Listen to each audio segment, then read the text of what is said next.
திமுக, பாமக, நாம் தமிழர் என்று 3 கட்சிகளும் தன்னுடைய வேட்பாளரை அறிவித்துவிட்டது. தற்பொழுது அதிமுக இந்த இடைத்தேர்தலை புறக்கணித்திருக்கிறது. இது அரசியல் களத்தில் எவ்வாறு பார்க்கப்படுகிறது?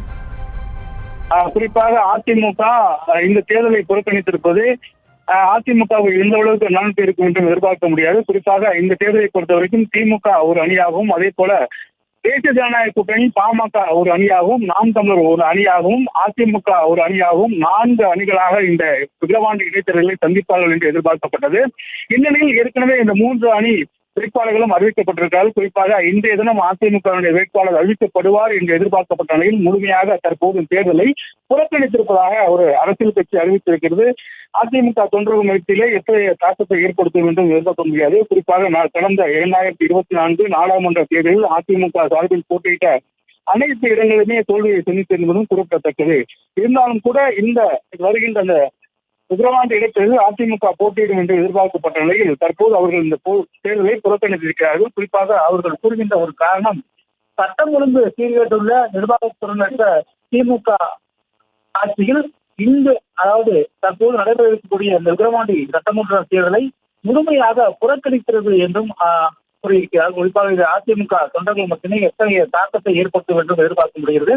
குறிப்பாக இன்று மாலைதான் அதிமுக வேட்பாளர்கள் இறுதி செய்யப்பட்டு அந்த வேட்பாளர்கள் வெளியிடுவார்கள் என்று எதிர்பார்க்கப்பட்டது. குறிப்பாக 2 வேட்பாளர்கள் தேர்ந்தெடுத்து அதில் ஒருவரை அறிவிப்பார்கள் என்றும் எதிர்பார்க்கப்பட்ட நிலையில் அது தொடர்பாக மூத்த நிர்வாகிகளை கூறியுள்ள நிலையில் தற்போது இந்த தேர்தலை அதிமுக புறக்கணிக்கிறது. இந்த தேர்தல் 4 முனை போட்டியாக விக்கிரவாண்டியில் இருக்கும் என்று எதிர்பார்க்கப்படுகிறது. ஏற்கனவே இந்த 2021 தேர்தலில் நின்ற அதிமுக 7000 வாக்குகள் வித்தியாசத்தான் தோல்வியை தருகிறது. திமுகவிடம் 7000 வாக்குகள் வித்தியாசத்தான் தோல்வியை தருகிறது என்று குறிப்பிட்டது. குறிப்பாக விக்கிரவாண்டி தொகுதியை பொறுத்திருக்கும் அதிமுக வலுவான இருக்கக்கூடிய தொகுதியில் நம்பப்படும் தொகுதியில் விக்கிரவாண்டி தொகுதியும் ஒன்று. ஆனால் இருந்தபோதும் அந்த தொகுதியில் நடக்கும் இடைத்தேர்தலை அதிமுக தற்போது புறக்கணித்திருப்பது பல்வேறு கேள்விகளை அரசியல் மத்தியிலே எழுப்பியிருக்கிறது.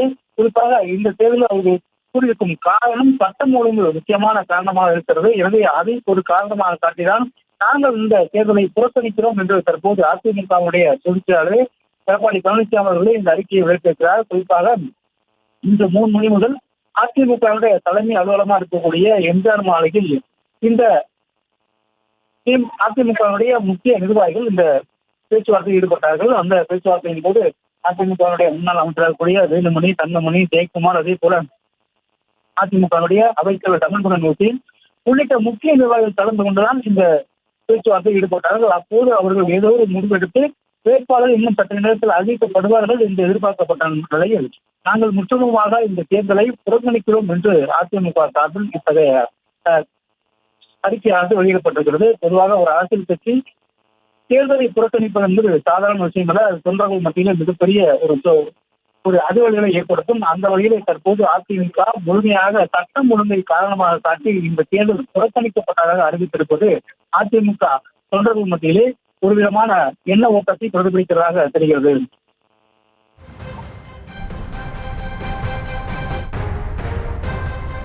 பாரி கார்த்திக், அதே போல இந்த விக்கிரவாண்டி இடைத்தேர்தலில் 4 முனை போட்டி நிலவும் என்று எதிர்பார்த்த நிலையில் தற்பொழுது அதிமுக விக்கிரவாண்டி இடைத்தேர்தலை புறக்கணித்திருக்கிறது. தற்பொழுது மும்முனை போட்டியாக நடைபெற இருக்கிறது. விக்கிரவாண்டி தேர்தல் களம் எவ்வாறு இருக்கும் என்று எதிர்பார்க்கலாம்?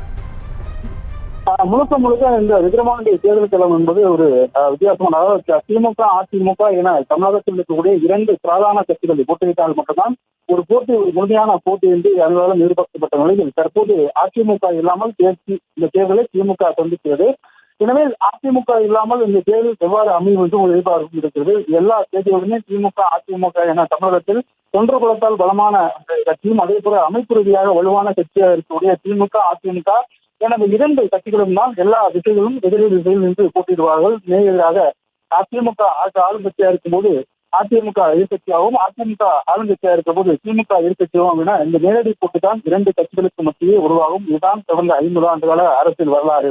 அதன் அடிப்படையிலே தற்போது நாம் பார்த்தோம்னால் கடந்த நடந்து முடிந்த 2024 நாடாளுமன்ற தேர்தலில் கூட திமுக கூட்டணி தடுத்தபடியாக அதிமுக அதிக வாக்குகளை கையிருப்பு வைப்பதில் மீண்டும் ஒரு முறை நிலைநாட்டியது. ஆனாலும் கூட இந்த வருகின்ற 2024 விக்கிரவாண்டி இடைத்தேர்தலில் அதிமுக போட்டியிடாது. இது மிகப்பெரிய ஒரு கேள்வி மக்கள் மத்தியிலே எழக்கூடும். குறிப்பாக ஏற்கனவே திமுகவுக்கு நேரடி கட்சியாக நாங்கள் தான் இருக்கிறோம் என்று பாஜக சொல்லி வந்த நிலையில் இந்த போட்டியானது தற்போது தேசிய ஜனநாயக கூட்டணிக்கும் திமுகவுக்கும் இடையே நேரடி போட்டியாக மாறக்கூடும். இந்த வாய்ப்பை தற்போது அதிமுக கொடுத்திருப்பதாகவே பார்க்க முடிகிறது. இதனால் தமிழகத்தை பொறுத்தவரைக்கும் திமுக அதிமுக என இரண்டு கட்சிகளுக்கு இடையான போட்டிதான் கடந்த 50 ஆண்டுகளாக நீடித்து வரும் நிலையில் தற்போது திமுக அதற்கு அடுத்தபடியாக தேசிய ஜனநாயக கூட்டணி என்ற ஒரு பிம்பத்தை இந்த அறிக்கை மூலமாக கட்டமைத்து விடுவதற்கு என்று எதிர்பார்க்கப்படுகிறது. திமுகவுக்கு எதிராக தற்போது பாஜக கூட்டணி சேர்ந்த வேட்பாளர் இருப்பார் என்று எதிர்பார்க்கப்படுகிறது. குறிப்பாக நாம் தமிழரை பொறுத்தவரைக்கும் அனைத்து தொகுதிகளுமே எப்போதுமே நிற்பார்கள். அவர்கள் ஒரு தேர்தலையும் புறக்கணிப்பதில்லை. அதே போல எந்த தேர்தலும் கூட்டணியும் வைத்ததில்லை.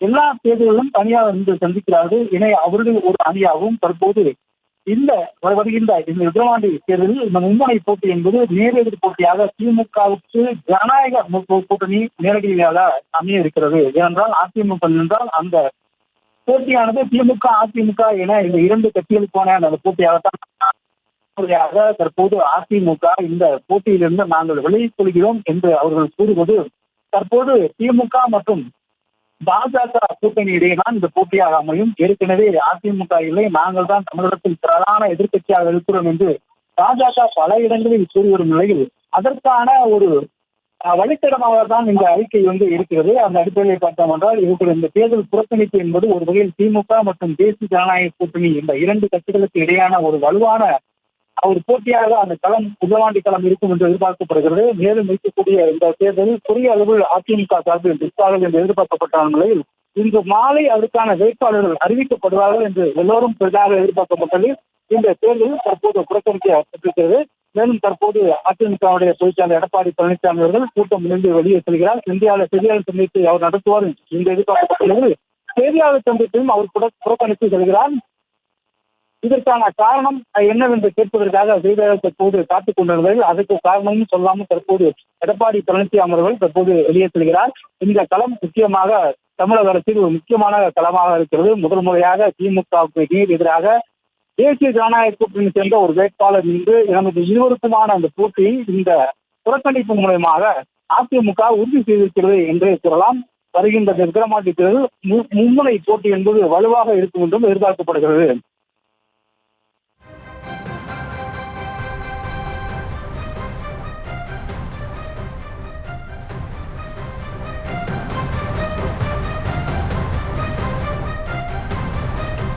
பாரி கார்த்திக், அதே போல தாங்கள் குறிப்பிட்டது போல தற்பொழுது ஆலோசனை கூட்டம் முடிந்து அதிமுக பொதுச் செயலாளர் எடப்பாடி பழனிசாமி வெளியே வந்திருக்கிறார். அவர்கள் ஆலோசனை குறித்து ஏதேனும் தகவல் வெளியாகி இருக்கிறதா? ஏனென்றால் அறிக்கையில் 2026 சட்டமன்ற தேர்தல் நோக்கி தன்னுடைய இலக்கு என்று குறிப்பிட்டிருக்கிறார். அது குறித்தான தகவல் ஏதேனும் கிடைத்திருக்கிறதா? எப்போதுமே அதிமுகவை பொறுத்த வரைக்கும் எடப்பாடி பழனிசாமி அவர்கள் அலுவலகம் வரும்பொழுது ஒரு மிகப்பெரிய விழாவாக காட்சியளிக்கும். ஆனால் இந்த முறை யாருக்கும் எந்த அளவும் கூட்டம் இல்லை, தொண்டர்களும் இல்லை, எளிமையாக தான் வந்து சென்றார்கள். எனவே இது முக்கியத்துவம் வாய்ந்த கூட்டமாக தான் அனைவராலும் பார்க்கப்பட்ட நிலையில் தற்போது அவர்கள் இந்த கூட்டம் முடிந்து வெளியே செல்லும் பொழுது செய்தியாளர்களை சந்தித்து அதாவது சட்டம் ஒழுங்கு காரணம் காட்டி இந்த இடைத்தேர்தலை புறக்கணிக்கிறோம் என்று சொன்னாலும் கூட உண்மையான காரணம் எந்தவாக இருக்கும் என்று செய்தியாளர்கள் அவர்களிடம் கேள்வி எழுப்பும் தயாராக இருந்தார்கள். ஆனால் இருந்தபோதும் எடப்பாடி பழனிசாமி அவர்கள் செய்தியாளர் சந்திக்காமலே தற்போது இந்த இடத்தை விட்டு சென்றிருக்கிறார். கிட்டத்தட்ட அதிமுகவை பொறுத்த வரைக்கும் முன்னணி நிர்வாகியிலிருந்து எல்லோருமே செய்தியாளர் சந்திக்கும் போது ஒவ்வொரு தடவையும் பதில் சொல்லும் அவர்கள் தற்போது எந்த ஒரு பதிலையும் சொல்லாமல் அவர்கள் இங்கிருந்து வெளியே செல்கிறார்கள். அதே போல அவர்கள் கூறுகின்ற அந்த காரணமும் சட்டம் ஒழுங்கு சீர்கேட்டுள்ள நிர்வாக திறனற்ற திமுக ஆட்சியில் நடைபெற இருக்கக்கூடிய விக்கிரவாண்டி சட்டமன்ற தொகுதி என்று அவர் குறிப்பிடும் பொழுது இனி அடுத்தடுத்த தேர்தல்கள் எல்லாம் அதிமுக எவ்வாறு சந்திக்கப் போகும் என்றும் எதிர்பார்க்கப்படுது. என்றால் வருகின்ற ஊரக உள்ளாட்சி தேர்தல் வர இருக்கிறது. அதையும் அவர்கள் எவ்வாறு சந்திப்பார்கள் என்ற கேள்வியும் எழுகிறது. ஏனென்றால் அப்போதும் கூட திமுக ஆட்சியில் தான் இருக்கும். அதை அவர்கள் எவ்வாறு சந்திப்பார்கள் என்று எதிர்பார்க்கப்படுகிறது. மேலும் வருகின்ற இடைத்தேர்தல் ஒன்று வந்தால் அதையும் அவர்கள் எவ்வாறு சந்திப்பார்கள். கிட்ட 2026 நாடாளுமன்ற சட்டமன்ற தேர்தலை தவிர வேறு எந்த தேர்தலையும் நாங்கள் உறுதியோடு எதிர்கொள்வதாக தெரியவில்லை என்று சொல்லியிருக்கிறது. இன்னும் சற்று நேரத்தில் அதிமுகவுடைய மூத்த அமைச்சர் ஜெயக்குமார் அவர்கள் செய்தியாளர் சந்தித்திருக்கிறார். செய்திகளை உடனுக்குடனும் துல்லியமாகவும் தெரிந்து கொள்ள சப்ஸ்கிரைப் பண்ணுங்க.